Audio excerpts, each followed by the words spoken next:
देश में कोरोना की तेजी से बढ़ते मामलों के चलते जगह जगह लॉकडाउन लगा हुआ है। हालांकि पिछले साल आई इस महामारी से पहले ही देश की आर्थिक हालत नाजुक थी, पर पिछले साल और अब फिर से लगे लॉकडाउन ने छोटे व्यापारियों और मजदूर तबके की जैसे कमर ही तोड़ दी है। उस पर लोन मोरेटोरियम और ब्याज माफ़ी जैसी सुविधाएं नहीं मिलने से हालात और भी बदतर होते जा रहे हैं। देश के आर्थिक हालात पर देखिए मेरी सहयोगी जयंती झा की ये रिपोर्ट। भारत में कोरोना वायरस के बढ़ते मामलों के चलते हमारा न सिर्फ स्वास्थ्य विभाग प्रभावित हुआ है, बल्कि देश पर आर्थिक संकट के बादल भी मंडरा रहे हैं। विश्व बैंक और रेटिंग एजेंसी ने वित्त वर्ष 2021 के शुरू में ही पूर्वानुमान लगाया कि 1990 के बाद पिछले 3 दशकों में लगाया गया सबसे कम अनुमान है। रिपोर्ट के मुताबिक ये महामारी ऐसे समय में आई है जब भारतीय अर्थव्यवस्था पहले से ही सुस्त पड़ी है और कोरोना महामारी के बाद इस पर दबाव और अधिक आ गया है। पिछले साल मई 2020 में आर्थिक पैकेज की घोषणा के बाद भारत का साल घरेलू उत्पाद तो नकारात्मक आंकड़ों से और भी नीचे चला गया, जो एक गहरे आर्थिक संकट का संकेत था। 22/3/2020 में कोरोना के मामलों को संख्या 500 तक पहुंचा दिया गया और इसके चलते 24/3/2020 को कंप्लीट लॉकडाउन लगा दिया गया, जिसके कारण कई सरकारी व्यवस्थाएं और उद्योग प्रभावित हुए हैं। घरेलू आपूर्ति और मांग प्रभावित होने के चलते आर्थिक वृद्धि दर प्रभावित हुई है।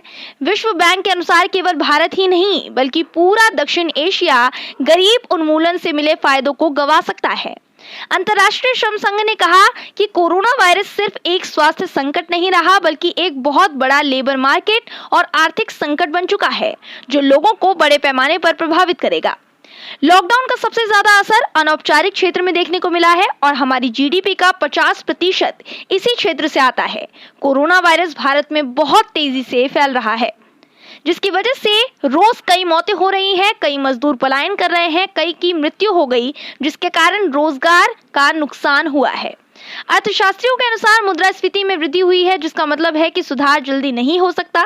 ध्यान देने वाली बात यह है कि पिछले साल 2020 में लॉकडाउन के कारण 14 करोड़ लोगों ने अपना रोजगार खो दिया था, जबकि अन्य लोगों की सैलरी में कटौती हुई थी। और अगर 2021 में पहले वर्ष 2020 की तुलना की जाए तो 45% परिवारों ने अपनी आय में गिरावट दर्ज की है। इस महामारी से मध्यम वर्ग और अन्य वर्ग तो प्रभावित हुआ ही, पर साथ ही जिस पर इसकी सबसे ज्यादा मार पड़ी वह है कर्मचारी और मजदूर वर्ग। वहीं अगर किसानों की बात करें तो उनका हाल बद से बदतर हो गया है। वहीं फिच ने भारत को BBB की रेटिंग दी है और कहा है कि सकल घरेलू उत्पाद में सुधार होने में देरी हो सकती है, पर इस वजह से अर्थव्यवस्था का पहिया पटरी से उतरेगा नहीं, जो थोड़ा राहत भरा प्रतीत होता है। पर कर्ज वृद्धि को लेकर लंबे समय तक अनिश्चितता की और भी ये रिपोर्ट इशारा करती है और कोरोना वायरस के बढ़ते मामलों के चलते वित्त वर्ष 2021 से 22 में भी इसमें खास सुधार की कोई संभावना नहीं है। संभवतः संक्रमण के मामलों में गिरावट आए तभी कुछ सकारात्मक संभावनाएं नजर आएंगी। Bureau report, spark news.